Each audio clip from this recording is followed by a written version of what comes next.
수강생 여러분 반갑습니다. 두선생입니다. 오늘도 오랜만에 다시 중동 이야기를 한번 해보려고 하는데요. 이미 썸네일에서 보고 오셨겠지만 이란과 아랍에미리트 이야기를 한번 해보려고 합니다. 갑자기 이야기를 하는 이유 여러분들도 대부분 아실 거라고 생각이 드는데요. 윤석열 대통령께서 지금으로부터 한 2주 전이죠. 그러니까 현지 시간으로 15일 이런 말씀을 하셨습니다.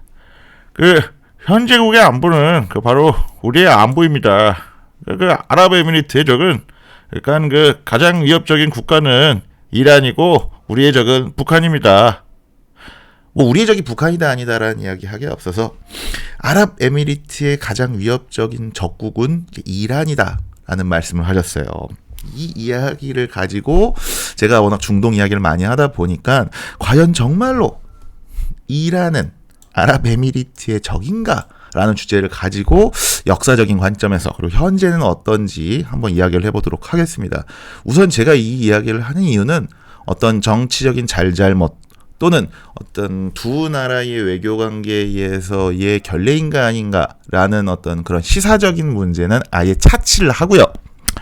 이 주제가 갖고 있는 의미, 그러니까 중동 지역을 어떻게 이해해야 하는가에 대한 그 이해도를 좀 높이는 관점에서 이번 시간을 좀 준비했거든요. 그렇기 때문에 어떤 정치적인 이야기보다는 이란과 아랍에미리트 그리고 그 주변 서아시아, 아라비아 반도 국가들의 역사와 어떤 그 현재의 관계성에 대해서 좀 더 집중을 해서 이야기를 나눠보도록 하겠습니다. 우선은요. 일반론 이야기를 한번 해볼까 해요. 우리가 중동 지역을 특히나 이 서아시아를 생각할 때 가장 여러분의 머릿속에 빠르게 떠오르는 게 바로 이 지도입니다.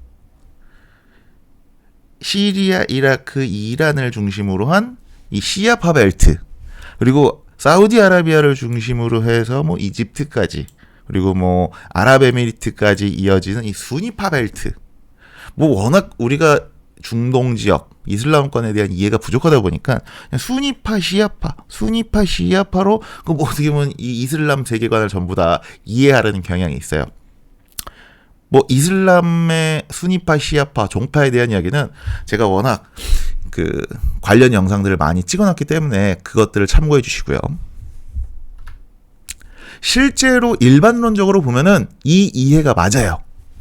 사우디아라비아와 아랍에미리트 그리고 이란은 종교적으로, 정치적으로, 언어적으로, 민족적으로 굉장히 다릅니다. 섞일 수 없는 정말 다른 국가들이에요. 이미 아시는 분들은 아시겠지만 종교적으로는 사우디아라비아나 아랍에미리트는 수니파 국가죠. 그리고 이란은 시아파 국가입니다. 우선 종파가 다른 겁니다. 같은 이슬람 국가라고 볼 수가 없어요. 특히나 이 수니파의 맹주 종주국을 자처하는 사우디아라비아의 수니파 종파는 그 세부 종파가 와하비즘이라고 해서 수니파 안에서도 굉장히 극단적이에요.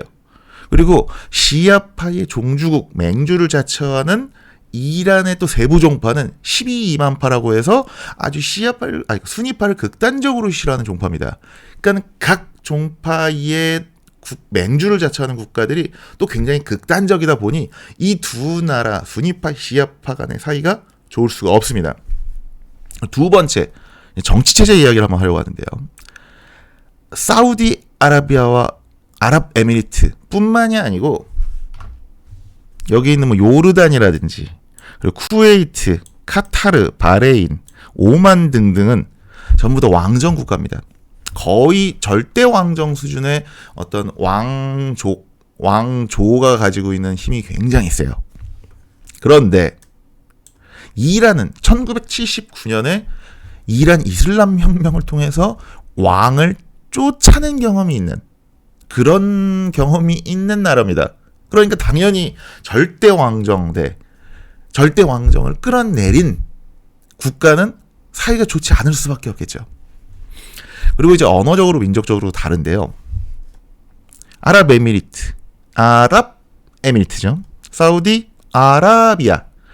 아라비아 반도에 있기도 하지만 이 나라들 자체가 대부분이 아니죠. 전부 다 자신이 아랍인이라는 정체성, 아이덴티티를 가지고 있습니다.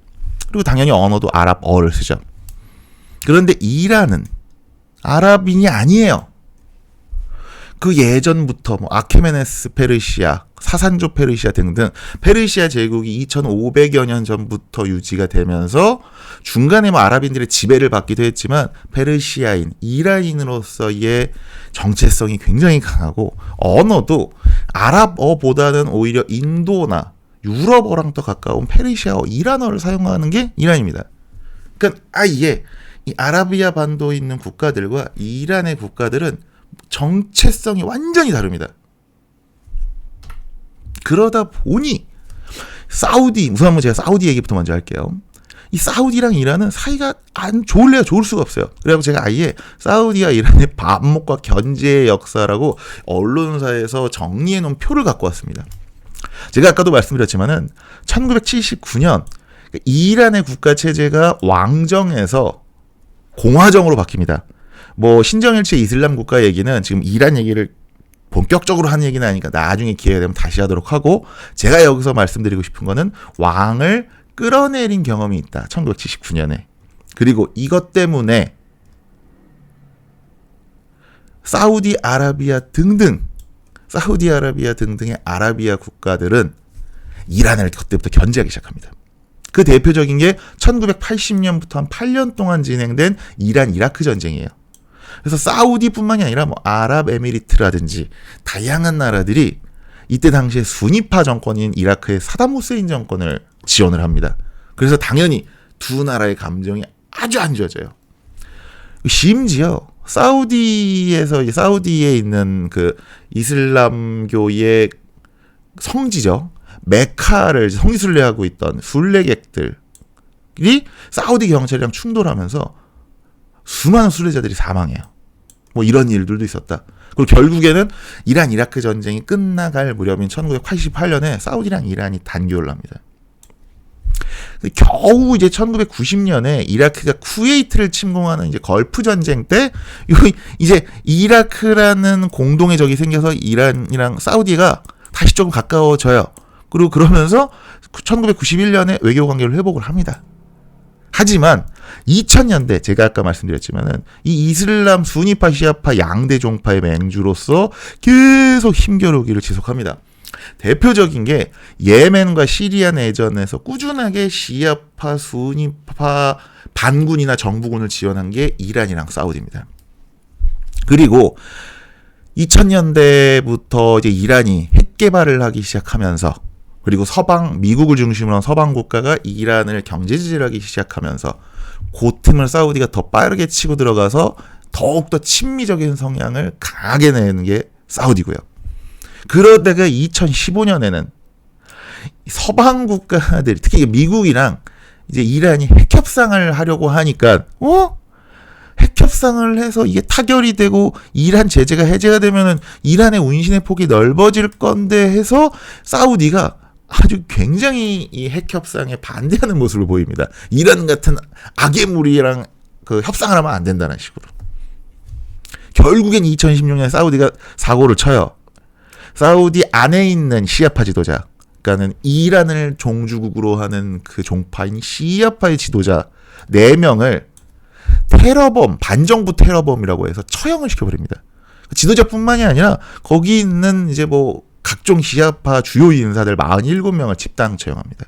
그러니까 당연히 이제 이란에서도 사우디 대사관 앞에서 수백 명이, 수많은 사람들이 몰고 가서 뭐 그 어떤 반발을 하고요. 결국엔 사우디랑 이란이 또 한 번 단교하는 사태를 맞이합니다. 그리고 2018년 이제 트럼프 정부 당시에 또 한 번 미국이 이란과의 핵 합의에서 탈퇴하고 대이란 제재가 만들어지면서 사우디는 또 한 번 기뻐하죠.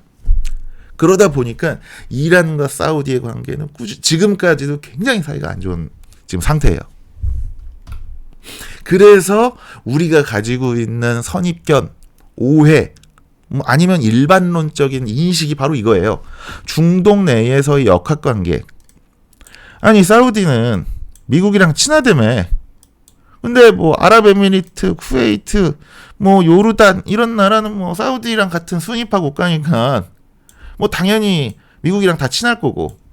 그리고 시아파 국가들 대부분 보면은 뭐 이란이라든지 시리아라든지 뭐 예멘, 이런 나라들은 뭐 적대적이지 않나? 미국이랑? 그럼 뭐 얘들은 친구고 여기는 적이니까 당연히 여기는 적대적이겠네. 뭐 아랍에미리트도 조금 해가지고 뭐 사우디 꼬붕 아니야? 당연히 이란이랑 사이가 안 좋겠네 라고 생각하는 게 대부분 일반인들의 관점입니다. 하지만 아랍에미리트와 이란의 관계를 그냥 단순히 적국이다 라고 표현하기는 굉장히 힘들어요. 그래서 이제 제가 이번 시간에 이야기하려는 게 어떤 하나의 바다에 대한 이야기입니다. 그 바다가 어디냐? 바로 여기입니다. 페르시아만이라고 써있죠. 아랍에미리트와 이란 사이에 있는 이 바다에 대한 이해가 좀 필요해서 오늘은 어떻게 보면 페르시아만의 역사에 대해서 한번 이야기를 해보려고 해요. 페르시아만, 페르시아 앞바다에 있는 만이니까 페르시아만이라고 불리겠죠. 이란의 예전 국호가 페르시아였잖아요. 그리고 꾸준하게 페르시아 제국으로서 이란의 조상들이 페르시아 제국이었고, 그런데요, 이 좀 구글 지도를 제가 갖고 왔는데 구글 지도를 좀 더 확대하잖아요. 이 페르시아만의 이름이 바뀝니다. 아라비아만, 페르시아만 치고 가로치고 아라비아만이라고 써 있습니다. 오, 여기를 아라비아만이라고도 부르는구나. 네, 맞아요. 여기는 아라비아만이기도 합니다. 생각해 보세요.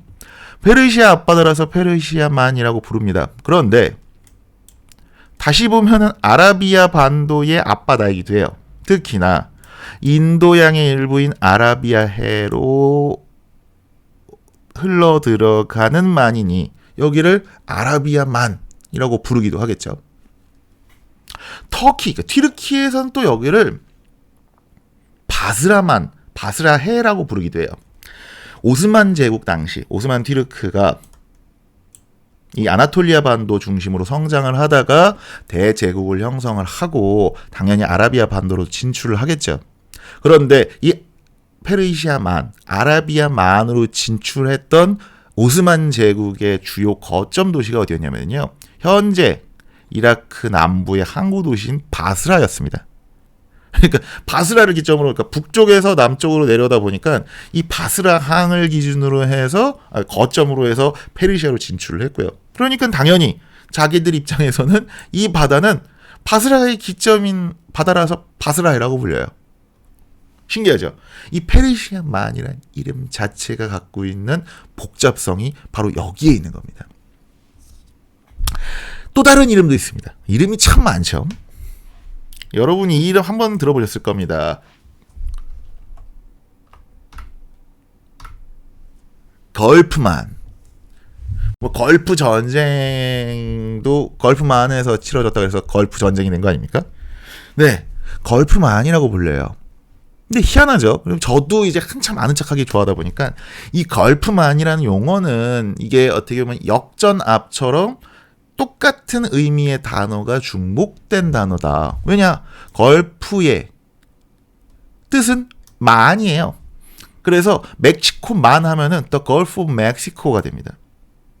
그런데 두 번째 뜻에 뭐가 있냐면요. 그냥 페르시아만을 우리가 The Gulf라고 부릅니다.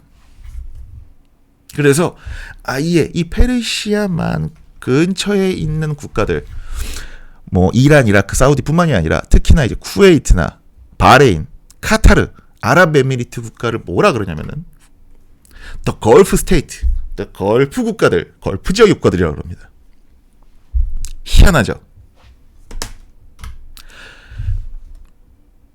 1990년 이라크가 쿠웨이트를 침공한 그 전쟁, 그리고 이 쿠웨이트를 지키기 위해서 역으로 미국이 이라크를 침공했던 전쟁, 뭔지 아시나요?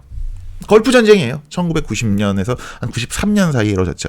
근데 이 전쟁도 처음에는 페르시아만 전쟁이라고 불렸어요. 당연하죠. 여기가 페르시아만이니까 이 페르시아만에서 이루어진 전쟁이라고 해서 여기를 원래 페르시아만 전쟁이라고 불렀고, 우리나라 언론에서도 여기는 원래 페르시아만 전쟁이라고 했습니다. 그런데 제가 아까 말씀드렸죠. 아랍 국가, 아라비아 반도 국가들은 여기를 페르시아만이라고 불리는 걸 싫어합니다. 이건 지나치게 이란 중심의 용어 아니냐 해서 뭐 서방 언론을 비롯해서 많은 언론사들의 반발을 합니다. 이건 중립적인 보도를 해달라고 요청을 해요. 그래서 뭐 선후 관계가 좀 다를 수도 있습니다. 그래서 이때부터인지 아예 서방 언론에서도 여기를 그냥 더 걸프라 그러고 여기를 그냥 더 걸프 워라 그랬어요. 우리나라도 페르시아만 전쟁에서 어느 순간부터인가 그냥 걸프만 전쟁 또는 걸프 전쟁으로 이 1990년에 일어난 전쟁을 그렇게 부르기 시작합니다. 그러니까 단순히 뭐 걸프 전쟁, 걸프만이란 말이 이게 똑같은 말이 반복된 중복된 말이다라고 이해할 수도 있지만 어쩔 수 없이 이 지역이 명칭적으로 분쟁을 가지고 있기 때문에 생길 수밖에 없는 뭐 어쩔 수 없는 명칭이 되었다라고도 저는 그렇게 이해가 됩니다. 페르시아만, 아라비아만, 바스라만, 더 걸프 또는 걸프만 이렇게 이름과 관련된 논란이 굉장히 많다는 거는요. 그 지역의 역사가 굉장히 복잡하다는 걸 의미합니다. 우리나라 동쪽에 있는 바다, 동해죠. 일본에서는 일본해라고 부르죠. 그러면 국제적으로도 이제 뭐 동해라고 부르긴 하는데 이렇게 동해의 이름과 관련된 논란이 있다는 것은 그만큼 한국과 일본 사이의 역사가 복잡하다는 걸 의미하겠죠.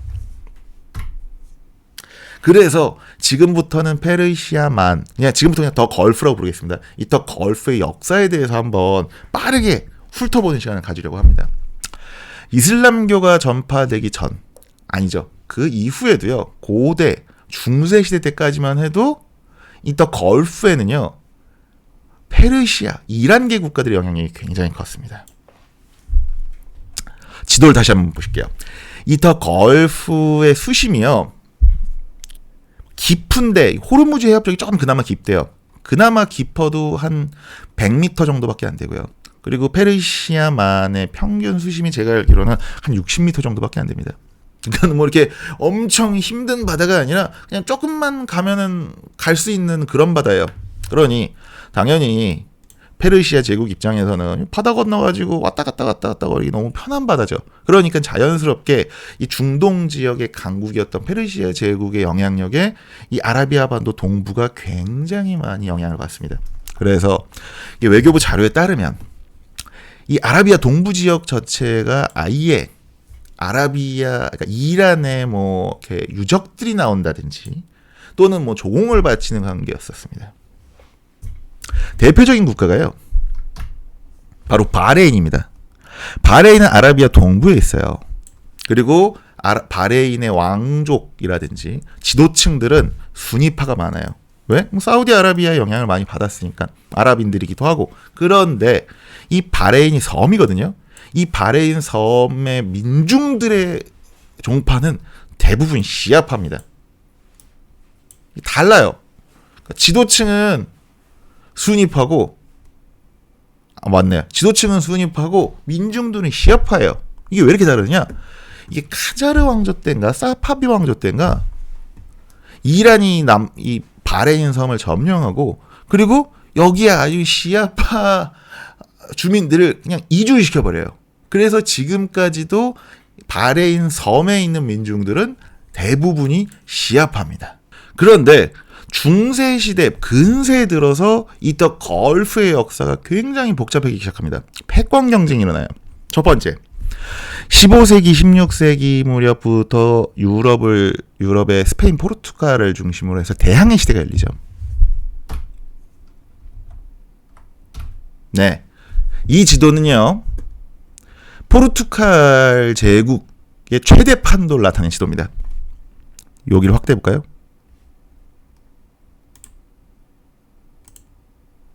네, 여기가 어디입니까? 제가 아까 말씀드렸던 그 걸프입니다. 더 걸프 지역입니다. 자세히 보시면 이란 남부부터 시작을 해서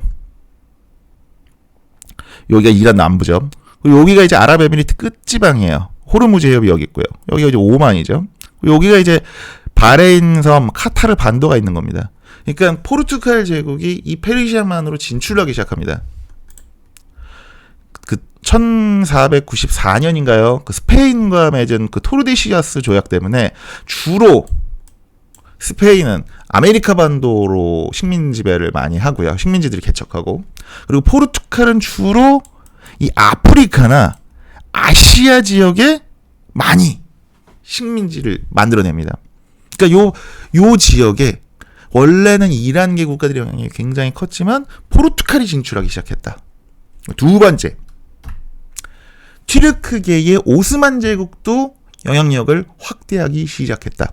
물론 이 지도는요, 이제 사파비 왕조라고 해서 이제 페르시아계 국가의 지도를 중심으로 나타낸 지도긴 합니다. 하지만 자세히 보시면은요, 여기 뭐라고 쓰여 있죠? 오스만 제국과, 그러니까 사파비 왕조가 영토 분쟁을 해서 그만큼 갈등을 빚었던 지역이 어디냐?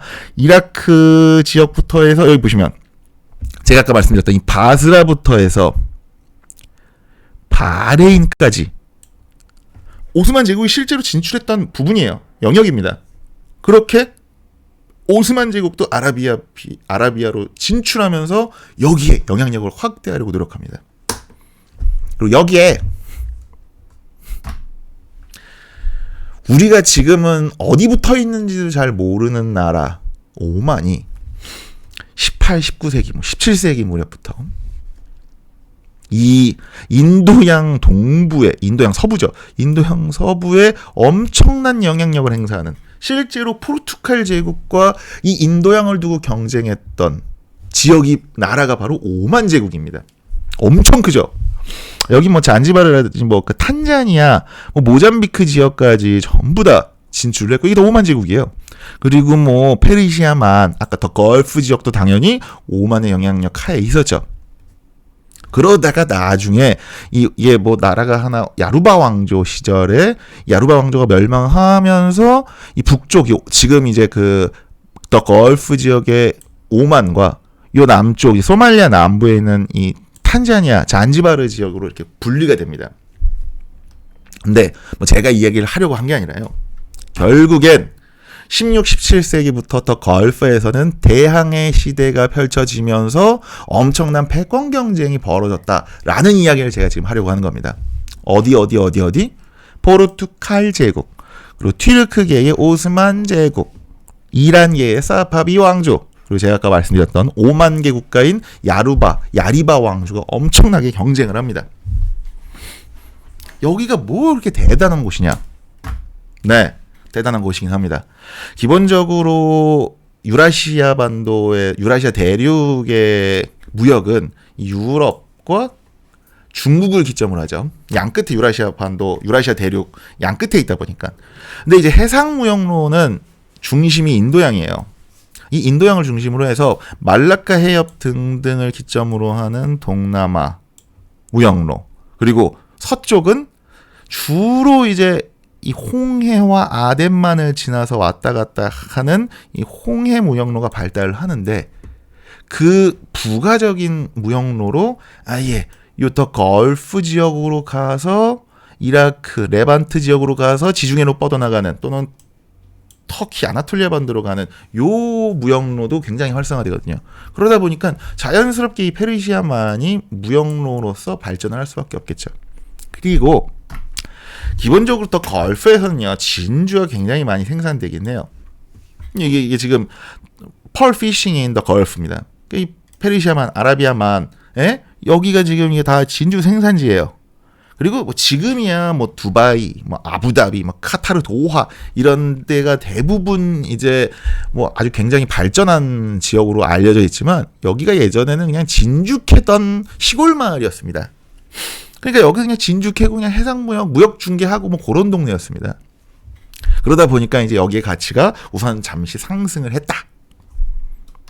그러다가 18세기 무렵에 이 더 걸프 지역에 권력 공백이 생겨요.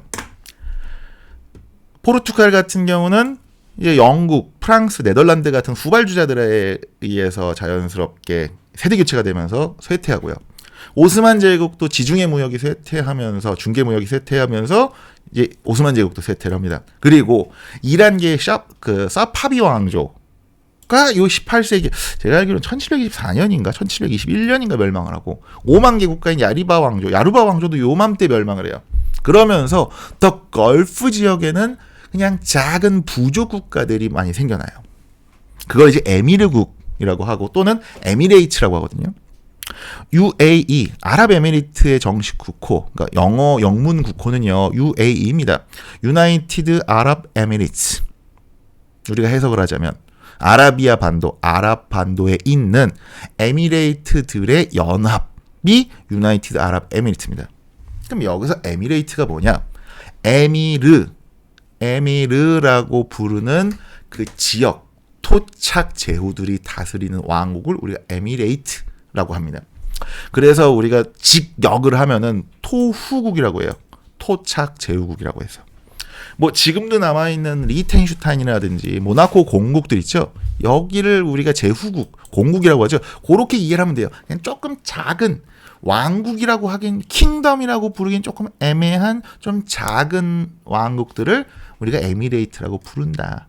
그 에미레이트들이 대부분 뭐냐? 바로 제가 중동 지리 이야기를 할 때 항상 나왔던 그 쿠바가유 할 때 쿠바, 쿠웨이트, 바레인, 카타르, 아랍에미리트, 쿠바카유 얘들이 실제로 에미레이트, 에미르국 작은 왕국 출신입니다. 그리고 그게 언제 18세기에 만들어지고 형성됐던 그때 그 왕족, 그 왕 가문들이 지금까지도 이 나라들을 통치하고 있어요. 알사바흐 가문이 지금도 쿠웨이트 왕족이고요. 알 칼리파 가문이 지금도 바레인 왕족이에요. 알사니 가문도 지금까지 카타르 왕족입니다. 그리고 이제 바니아스 부족이라고 해서 이 아랍에미리트 중심에 있던 이 부족들 국가에서 분리된 알 나흐얀 가문은 아랍에미리트에 있는 작은 7개 중에 하나인 가장 크지만 가장 큰 국가인 아부다비의 왕족을 지금까지 하고 있습니다. 그리고 알막툼 가문도 아랍에미리트 안에 있는 두바이 왕국의 왕족이에요. 지금까지도. 언제부터? 18세기부터 형성된 그 왕국들입니다. 이 왕국들의 특징은요. 간단하게 말씀드릴게요. 민족적으로는 아랍계고요. 종파적으로는 수니파예요. 그래서 그냥 이게 다 그 사우디아라비아의 영향을 받아서 다 여기가 전체적으로 아랍계 수니파 국가들이 많아졌습니다. 이렇게 해서 여기를 예전에는 그래서 이렇게 작은 국가들이 많고 심지어 여기에 뭐 해적들 제대로 교통 정리가 안 돼서 영국에서는 여기를 해적해안이라고 부르기도 했습니다. 그렇게 해적해안이라고 불렸던 이 동네를 19세기에 정리한 게 대영제국입니다. 대영제국. 이게 이제 대영제국의 뭐 영국의 최대 판도라고 해야 되나요? 아무튼 그 식민지들을 이렇게 정리해 놓은 지도인데 자세히 보시면은요. 바로 여기 있죠. 여기가 여러분이 아시는 그 에미레이트들, 더 걸프 에미레이트들입니다.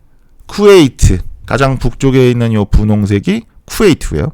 그리고 요 조그맣게 있는 그 다음 섬이 이 바레인 섬, 바레인이고요. 그리고 그 동쪽에 있는 작은 반도가 카타르 반도입니다. 그리고 요 좀 그나마 덩치가 큰 여기가 아랍에미리트예요.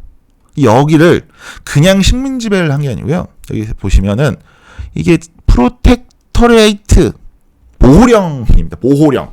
그러니까 일반적으로 아예 식민 지배를 해서 직접 지배를 한 게 아니고 여기에 있는 에미레이트 국가들 있죠.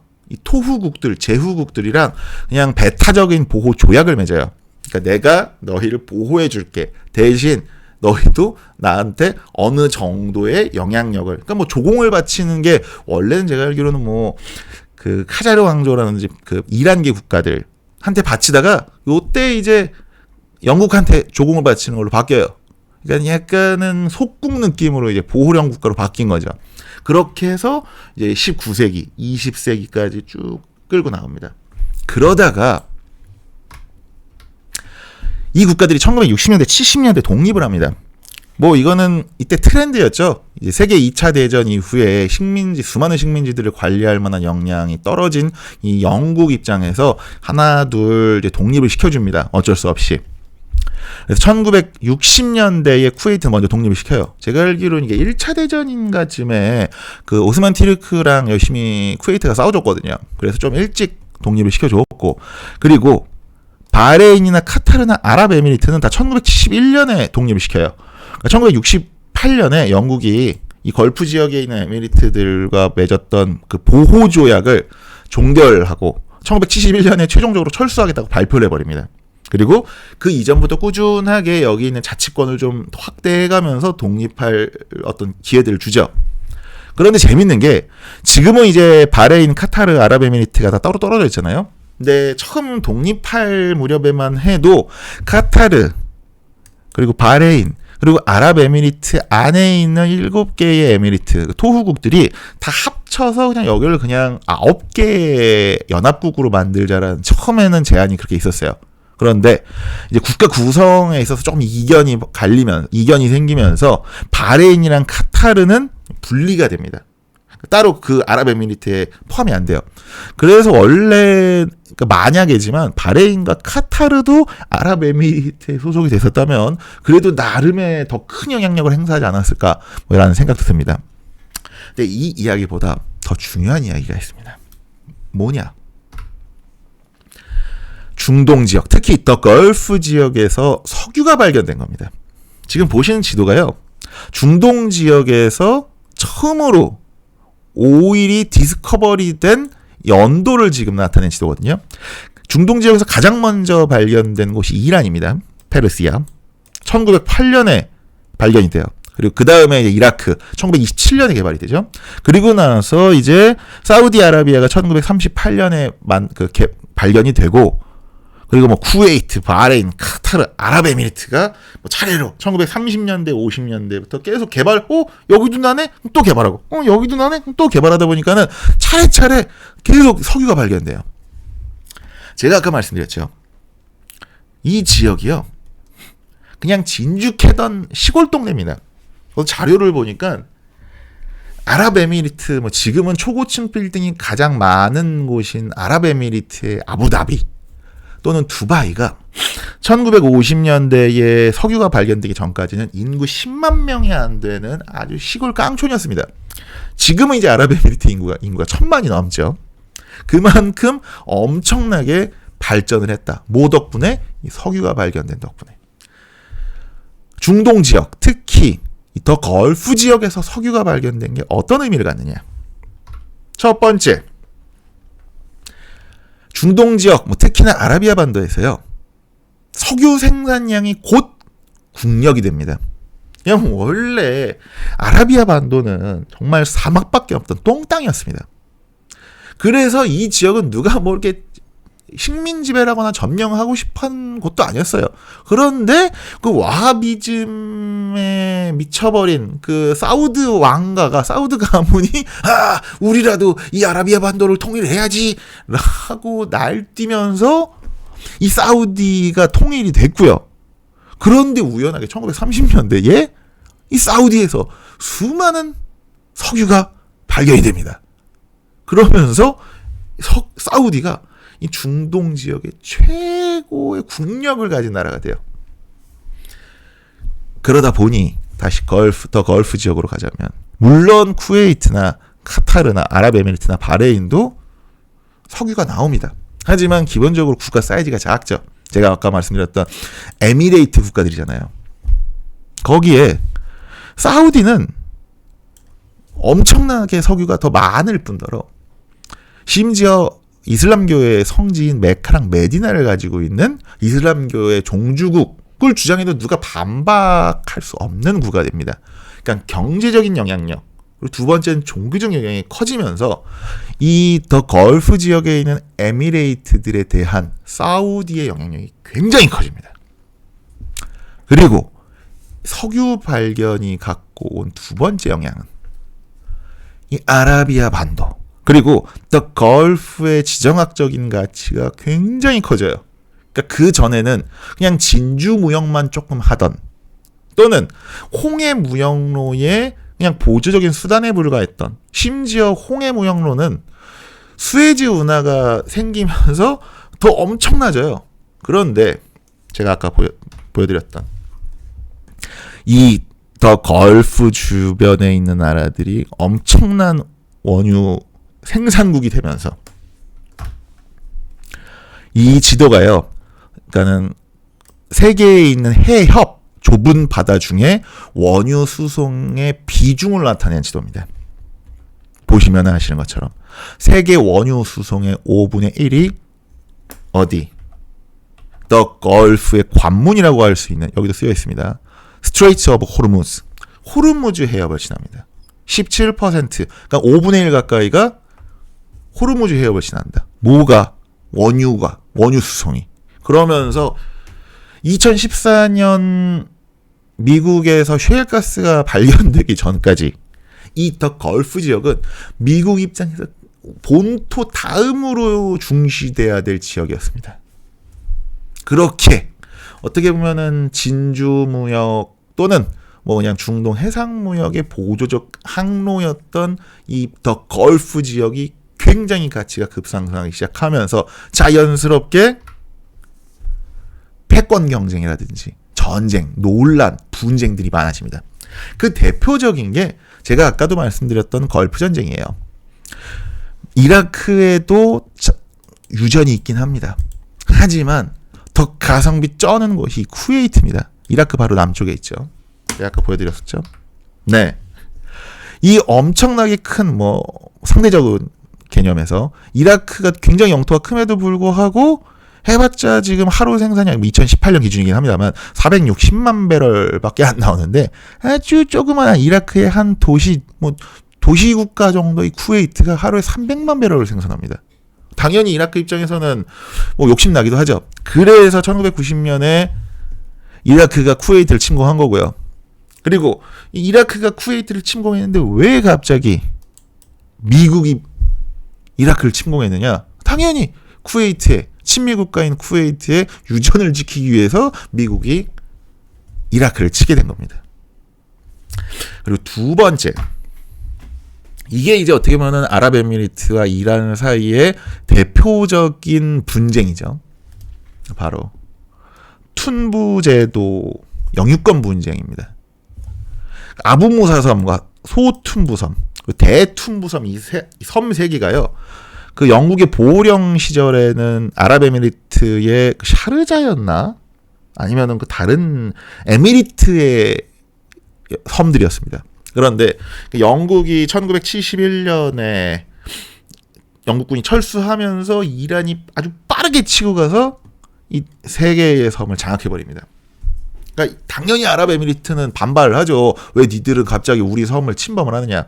근데 이란 입장에서도 야, 여기 18세기만 해도 그래, 영국이 보호령으로 갖기 전에 얘들 우리한테 조공바치던 나라였어. 당연히 우리가 얘 영토를 되찾은 거지 라고 주장을 하면서 지금까지도 이란이 실효지배를 하고 있고요. 그리고 꾸준하게 아랍에미리트도 여기는 우리 땅이고 쟤들이 지금 불법 점거하고 있다 라고 이야기를 합니다.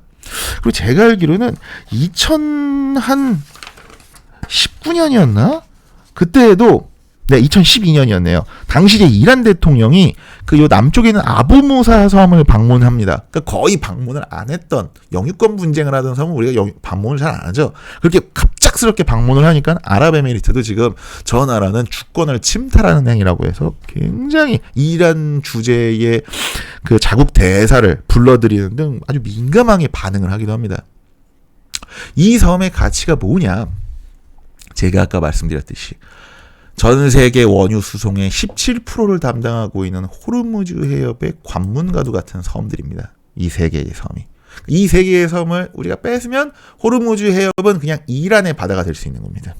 그리고 요 세 개의 섬에도 원유가 매장돼 있다고 해요. 그러다 보니까는 그냥 작은 섬 세 개가 아니라 원유 매장, 원유 수송의 키가 되는 곳이기 때문에 이란이 무력으로 점거를 했고 아랍에미리트도 꾸준하게 지금까지도 자국의 영토라고 주장을 하고 있는 그런 분쟁이 있는 거죠.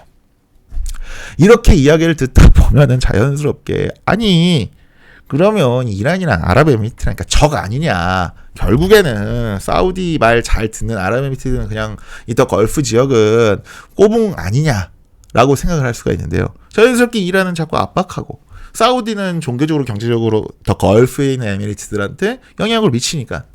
하지만 꼭 그렇지만은 않습니다.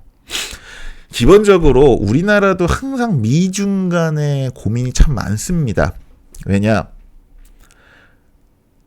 어떤 나라에 특히 작은 소국에서 대국의 영향이 커진다는 건요. 그만큼 간섭과 개입도 커진다는 이야기랑 똑같은 말이거든요. 그냥 단순히 순위파라서 아랍계 국가라서 조금 경제력이나 종교적인 명분이 큰 나라라서 그 나라의 영향을 계속 받다 보면은 자연스럽게 개입이 되고 속국화될 수밖에 없어요. 그러다 보니 이 더 걸프에 있는 에미리트들은요, 사우디랑 이란 사이에 해칭이 필요합니다. 해칭이 그런 거잖아요. 주식 투자할 때 롱만 하는 게 아니라 숏도 좀 쳐줘야 이게 포트폴리오 관리가 되지 않습니까? 그러니까 더 걸프에 있는 국가들, 소국들은 반드시 더 걸프를 사이에 두고 있는 두 지역 강국인 사우디랑 이란의 한쪽 편에 들 수가 없어요. 그 대표적인 사례가 카타르입니다. 쿠바 카유 카타르 반도에 있는 얼마 전에 카타르 월드컵이 열렸던 그 카타르예요. 이게 외교부 자료입니다. 카타르의 대외 정책은요, 전통적인 협력 관계, 그러니까 아랍권 국가랑 전통적인 협력 관계를 유지해 왔다가 결국에는 대의 명분보다는 국가의 실리를 우선하는 독자적인 외교 노선을 추구하기 시작했다. 그래서 그냥 미국과의 안보 협력, 그러니까 EU 국가들과의 협력을 중시하는 서방 노선을 갖고 있긴 하지만 이란이라든지 이집트의 무슬림 형제단 같은 반미 진영 국가와 세력과도 적절한 우호 관계를 유지한다. 신기하죠? 또 그러면서 각종 레바논이나 예멘 사태에서는 중재자 역할을 수행한다. 그리고 아랍의 봄 당시에 혁명 세력을 지원하기도 했다. 아니 얘들은 지들이 전제 왕정 국가인데 지금 이러한 외교 노선을 갖고 있는 겁니다. 왜?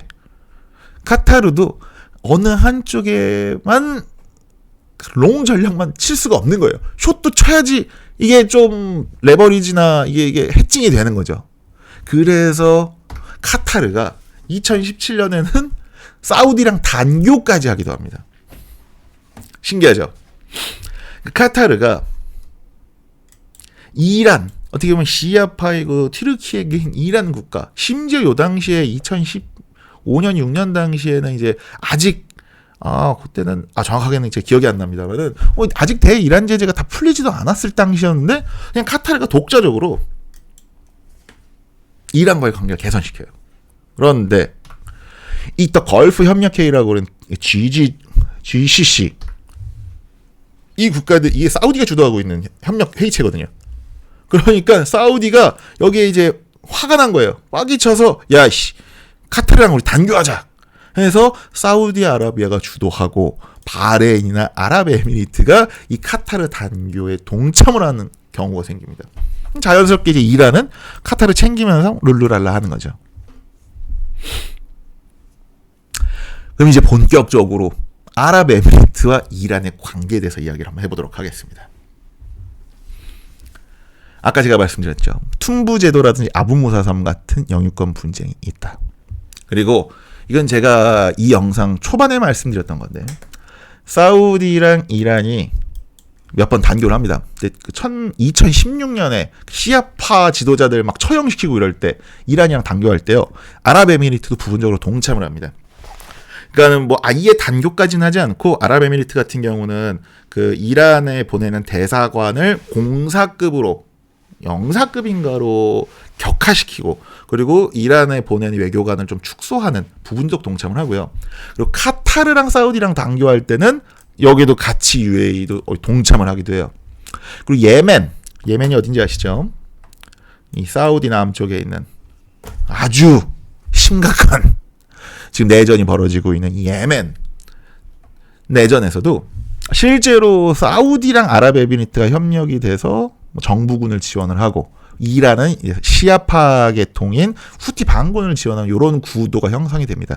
물론 제가 알기로는 아랍에미리트는 그 군대를 2019년 무렵에 주력 부대를 빼기도 해요. 아무튼 요렇게 보면은 제가 아까 말씀드렸죠. 야, 이 정도면 아랍에미리트랑 이란이랑 적 아니야? 라고 할 수도 있겠죠. 그런데 아랍에미리트와 이란의 관계가 적이 될 수가 없는 결정적인 요인이 있습니다. 바로 아랍에미리트랑 이란은요, 중동 내 최대 교역국입니다.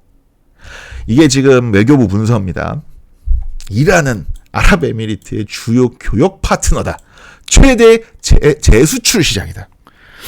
제가 자료를 갖고 왔는데요. 네, 어딨죠? 여기 있습니다. 이란 수입의 68%가요, 아랍에미리트에 의존을 합니다. 그리고 아랍에미리트에 수출한 이란의 수출액이요, 지난해 기준 120억 달러, 한 15조 원이 됩니다. 그리고 최근에 아랍에미리트랑 이란 장관이 만났어요. 오는 2025년까지 무역 규모를 300억 달러, 약 40조 원까지 늘리겠다라고 발표를 합니다. 300억 달러? 이게 윤석열 대통령이 그 아랍에미리트랑 MOU 맺은 게 요 300억 달러잖아요. 이거를 매년 아랍에미리트랑 이란이랑 무역을 하겠다고 발표까지 합니다. 엄청나죠?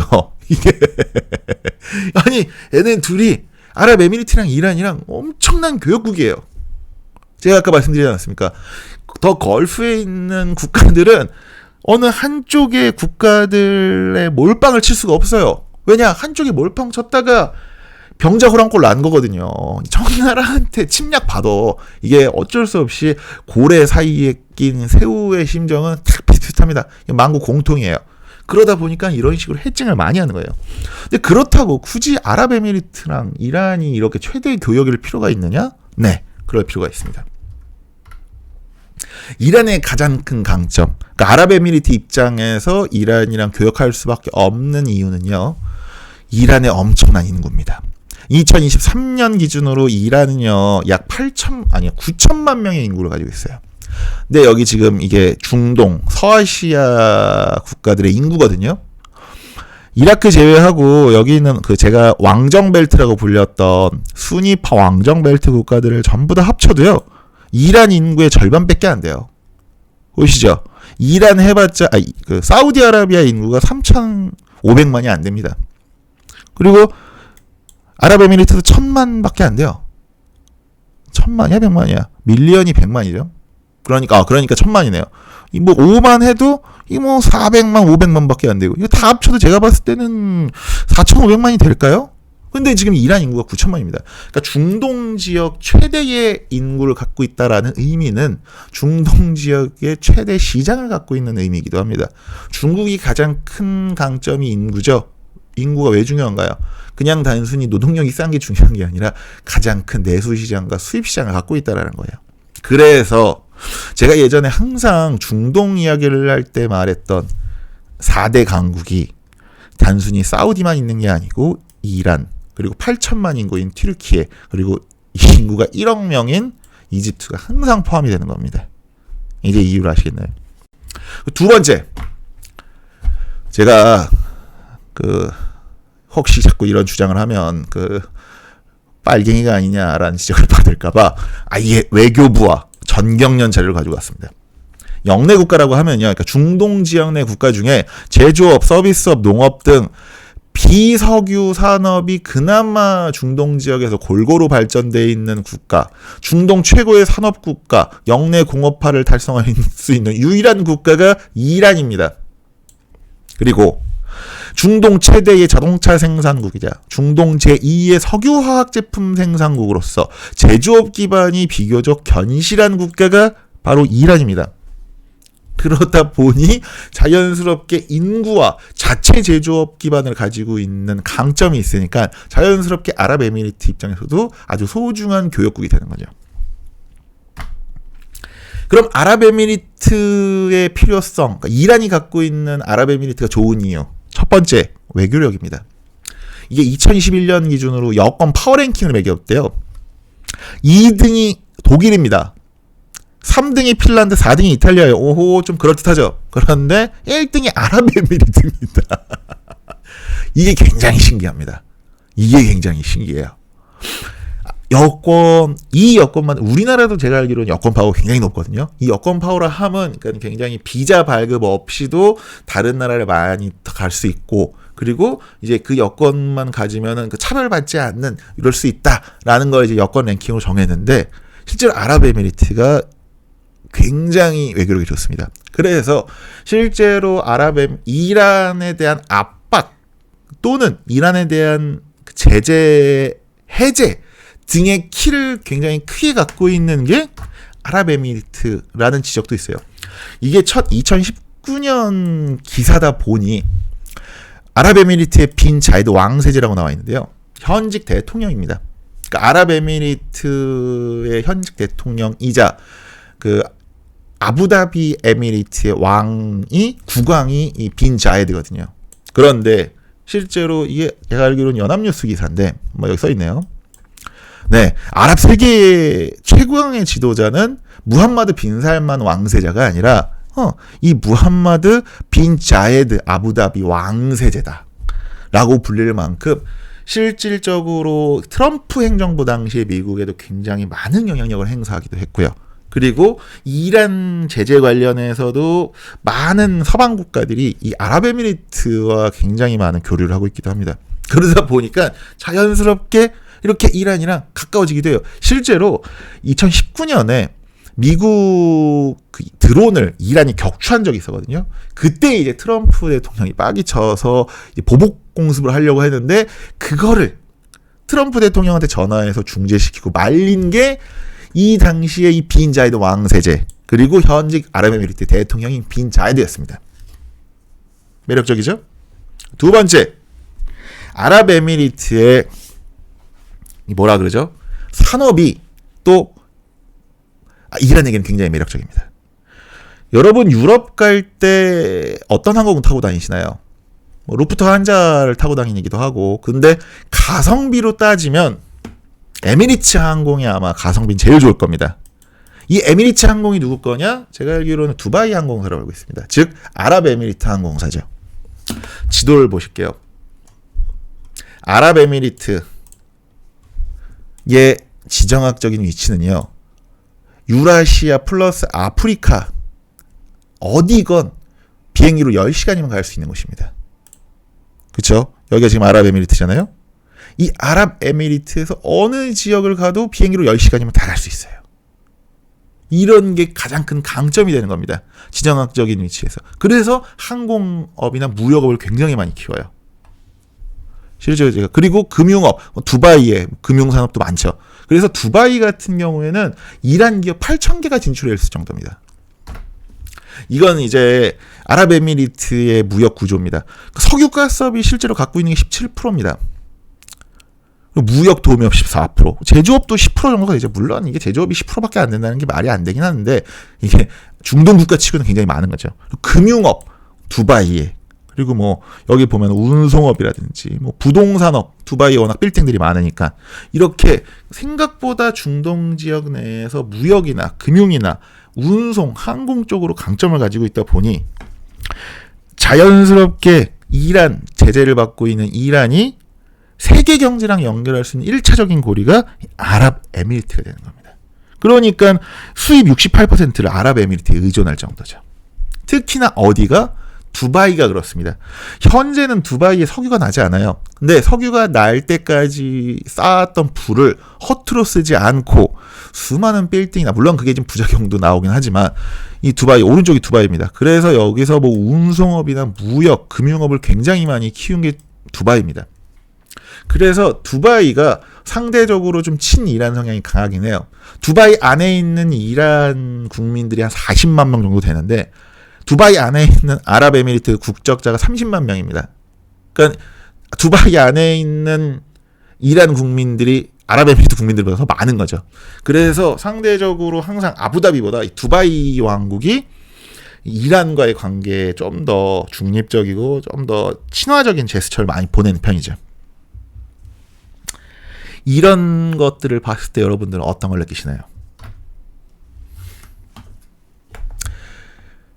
더 걸프 지역이 갖고 있는 지정학적인 위치, 그 지정학적인 위치에서 갖고 있는 굉장히 외교적인 해칭 전략. 그래서 그 결론, 제가 내린 결론은 바로 이겁니다. 외교 바닥에서는 영원한 친구도 영원한 원수도 없다. 외교 바닥에서는 언제나 항상 이 정치적이고 종교적인 명분과 안보 문제 그리고 경제 협력적인 문제가 항상 균형을 맞출 수밖에 없다. 그렇기 때문에 이란과 아랍에미리트를 반드시 적이라고 또는 우방국이라 표현할 수 없고 항상 이런 식의 해칭과 어떤 균형이 필요한 관계가 있다라는 이야기로 이번 시간을 마무리 한번 해보도록 하겠습니다. 여러분 어떻게 보셨는지 모르겠습니다. 생각보다 긴 시간 이야기를 좀 한 것 같은데요. 제가 이번 방송 어떻게 보면은 스트리밍을 하려다가 실패를 하고 스트리밍처럼 지금 방송을 꾸며서 만들고 있는데 어떤 분들은 야 생각보다 두 선생의 역사공장의 편집자가 정말 편집을 잘하는구나 라고 생각하실 수도 있을 것 같습니다. 하지만 가끔씩 이런 식으로 조금 라이브적인 성격을 가미한 방송 앞으로도 많이 하면서 이 최근 이슈와 관련된 역사적인 맥락들 함께 살펴볼 수 있는 시간 가져보도록 하겠습니다. 긴 시간 들으시느라 고생 많으셨습니다. 막상 긴 시간 들으시느라 정확히 내가 무슨 얘기를 들었나, 이게 지금 내 머릿속에 뭐가 들었나 헷갈리시는 분들이 많으실 겁니다.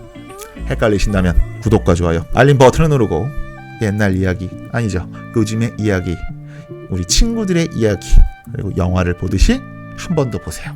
그리고 두 번 더 보세요.